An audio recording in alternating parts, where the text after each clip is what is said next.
morning ma'am. Breakfast there. Asiga no minini sudoine ayukta workout to ne. Alo sigi 75 degrees sigi cake siam hawe. Idi shuti no minina go samju go thaluge haina plan toine. Adu tawdera khangde.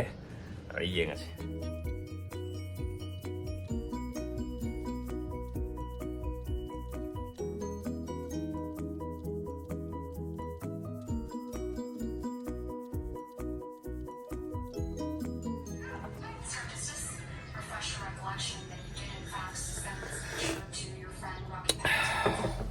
Tủ rồi đấy,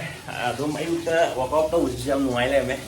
rồi xem cái này, bên mà này luôn giờ thôi ní, ai xong cô rồi ní, tôi cái ai luôn rồi cái, tôi cái fresh rồi cái cái mà khá tao á, cái gì hồng gì có gì cái hoàn thân nào á, rest ngoài đâu vậy, ổn đấy, rest đâu rồi, hay nè, rest đâu vậy, hay nó tao rồi thì hay nó cái tủ, hay đấy cả.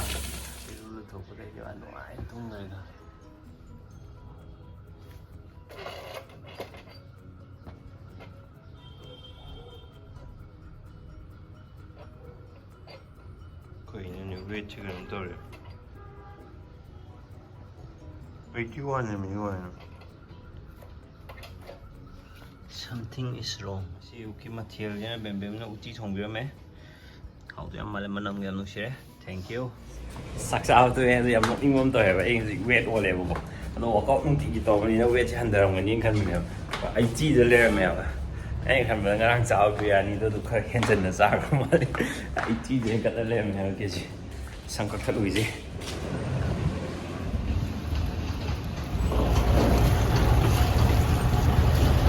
Khôi xoay ăn nắp bọc khom nàyอยู่จริงดูจะสักเกนโค้งกันถลกปนเนี่ยท่องลอยล้วนเลยการินทั่วสัตว์เดียวการินทุกแบบตัดเลยสิลำบีเจก็จะตกไข่ไปก่อนการยำจิตเลยต้องการทุกความเลยเดียว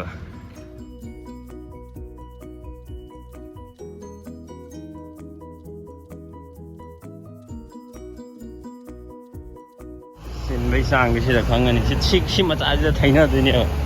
ตัวเนี่ยยำจิตเลยai sẽ lấy gari của anh thâu đồ cái nhau, nó phải mình nhìn lên được nè, xin à, phải mong mang lên, thay là hari chân ra đã bế con thâu bự, yếm đồ,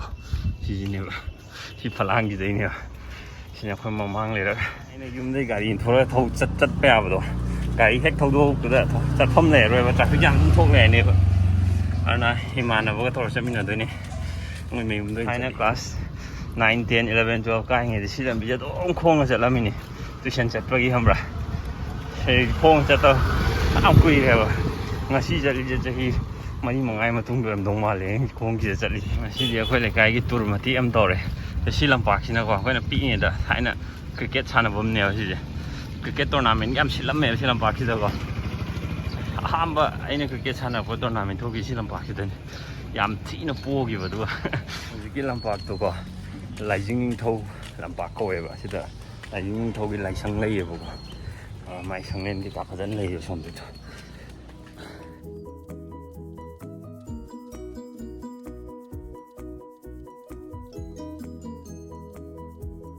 Thì vũ khí thay của đuôi chăn là mình nhiều. Cái gì chị sinh giảm clean nồi. Cam sai đó thì đôi lại mai cái gì đó massage center mình này vậy. Rồi parking chỗ này mới đòi ra đấy. Rồi cái gì đó Uripok đó. Elite barber shop anh em lên này. Ở đôi nó có xe này. Mà không được xoay lên chỉ tôi anh cắt thôi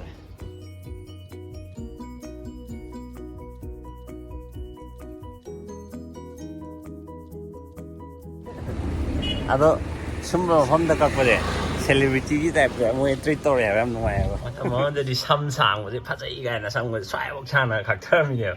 hồi dịch nó xăm tiếc đi ngoài à hắn dịch là thay là hải nó xăm tiếc nó cậu nè nó có dịch hắn rồi cái nó càng nhiều có class 11, 12 BTS cái đầu thì xoay một cái sang thời này xong rồi rồi tiền mình là quay ngoài lên mấy em smart rồi mà đã xong tiền mình nè này á mà chạy đến Bristol live trip ở bên mình dạ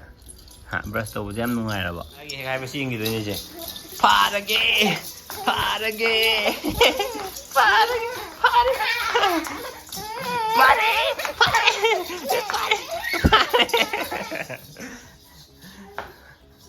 Maga साननबने Anna लोइसलिसे हजि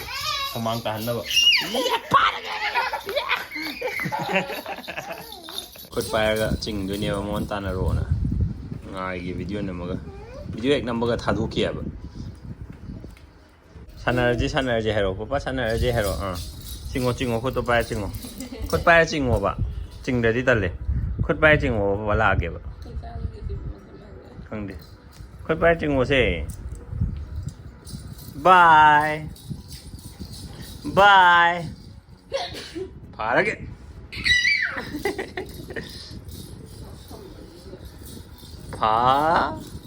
parage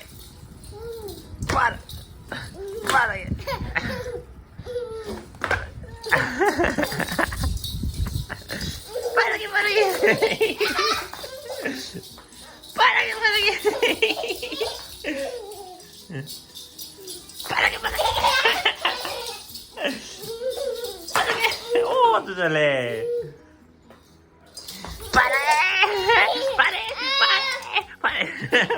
oh học vô này dương con ni gì không si phiền gì si tharo ô này mà hay gì si phiền thì tharo si phiền thà ra ni con ra đây con một thật chung bay ra nhiều tự do trời vô ra nhiều một thật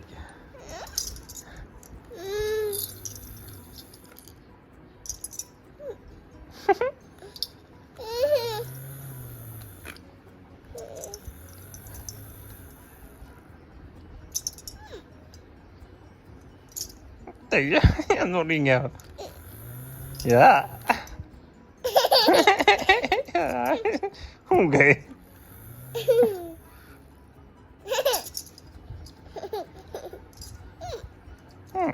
phải chơi vô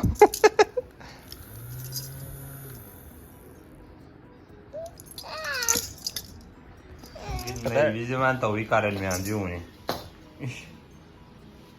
안 파자 짜나 그래 난 구멍 뜬다 나 구멍 두개 안 짜나 그래 야 뭐 하이야 못 잘리네 뭐 혼자 다 몰라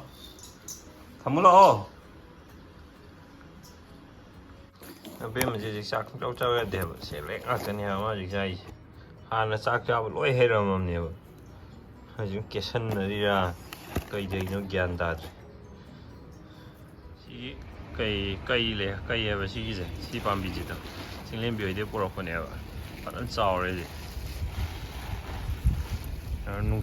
lấy sinh trái bây giờ nung trà này dây thì cái gì trái cái này nung trà này dây ra can đó trái rồi sinh trái can đó trái sinh trái thì cao cao trái bị chana đây cái căng nhau mà gam làm mà chạm chạm được thà vậy nữa xin mà thắc cái này cả khai lấy gì matang pui do matung dene tuin ka khalak ngam de wara kum hala kan da ko andare som thai de da postai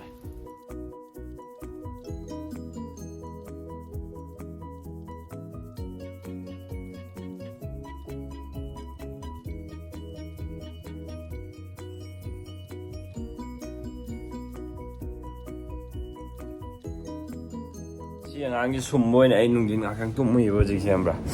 nát tuần thì bả phun lên mày mai nó phiền cho bả tha tụm mà xả đấy nhà thế nát tuần chứ xem mà xí như ai tụm lên đều chứ ai tự dùng cũng mong hiền cái đấy xí ngang xí bả ngon là cái sen này mà rồi giờ tụm cái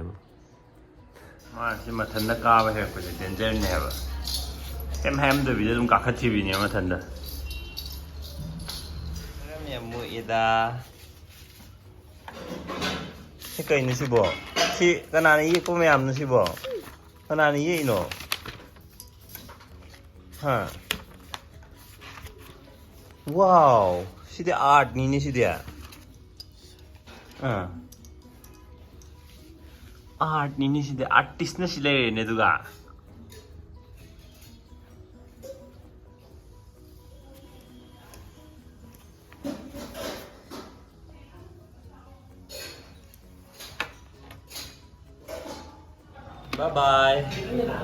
bye bye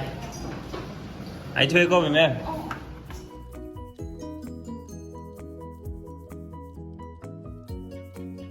Khơi gì? Khơi weekend celebrate tàu này thôi lấy chứ.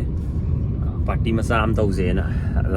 Thấy xong câu bây giờ không để nạp vốn gấp phuli thôi. Ing ngồi hả? Ở có xong các cái nuôi gì cái bây giờ phô quá. thì cầm cái vấn đề bôi nữa thì mua đấy bài Xong tàu 돌아 보라. 박찬 사진에는 배 부부 잘 나오라지라. làm gì thì